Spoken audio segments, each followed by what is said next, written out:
Good morning, my dear students. Myself Navneet Kaur, and I am going to teach you English 1 in your 7th class in this new session. So today we are going to start with second chapter of your book, and the name of chapter is Subject and Predicate. It is on page number 9 of your book, chapter number 2. Before going to start this chapter, I just want to check your previous knowledge by asking one question related to your first chapter. What is a sentence? Anybody tell me what is sentence? Okay, what is sentence?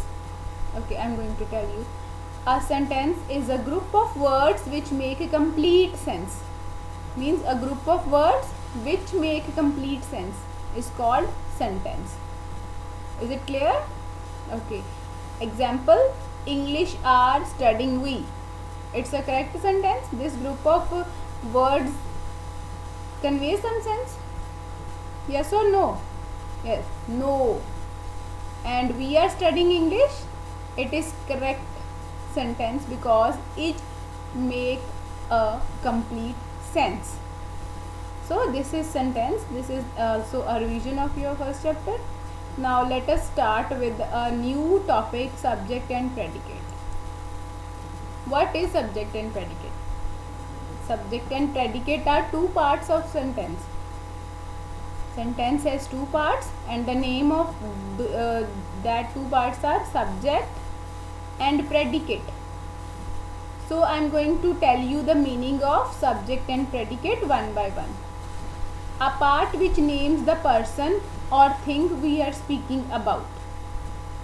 Means a part which names the person or thing we are speaking about.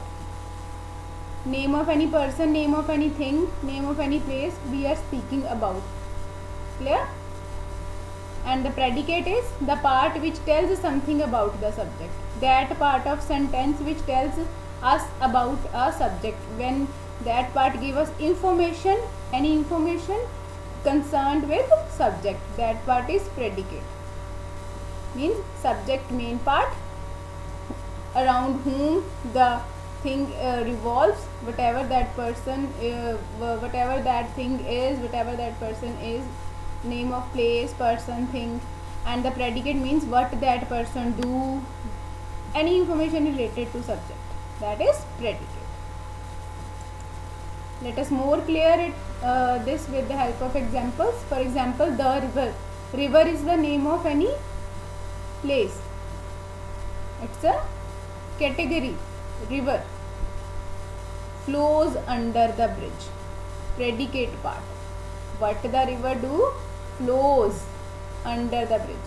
Flows under the bridge. Information concerned with river. And river is the main subject around whom this thing revolves. Second, an old man is walking. An old man is subject.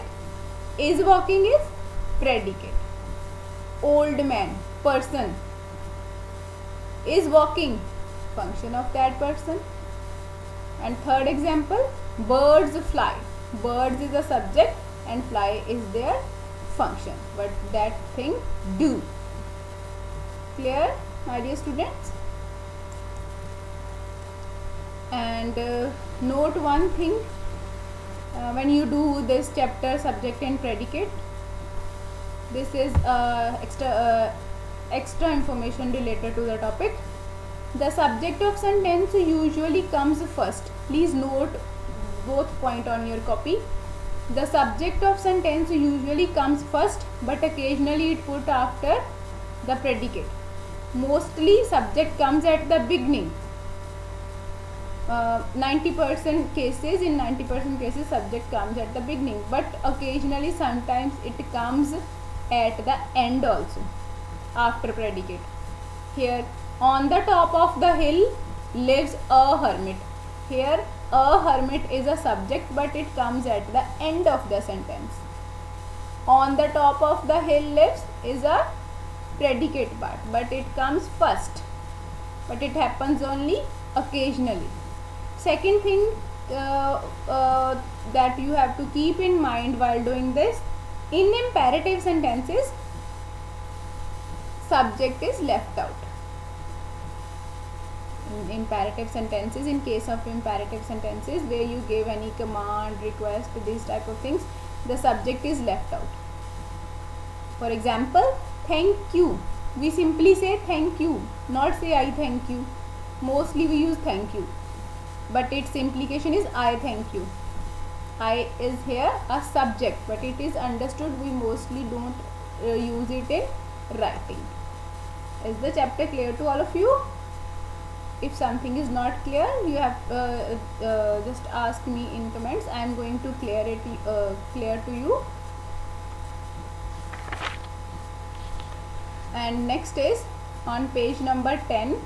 Please see on page number 10 exercises 1, A part, B, C, D and E. They are very easy. In first part you have to separate subject and predicate. In C part you just add suitable subjects. In D part suitable predicates you have to add, and in E part match the columns, means you have to match the subjects with predicates. Very easy. Do it yourself and make the chapter more clear in your mind. Thank you.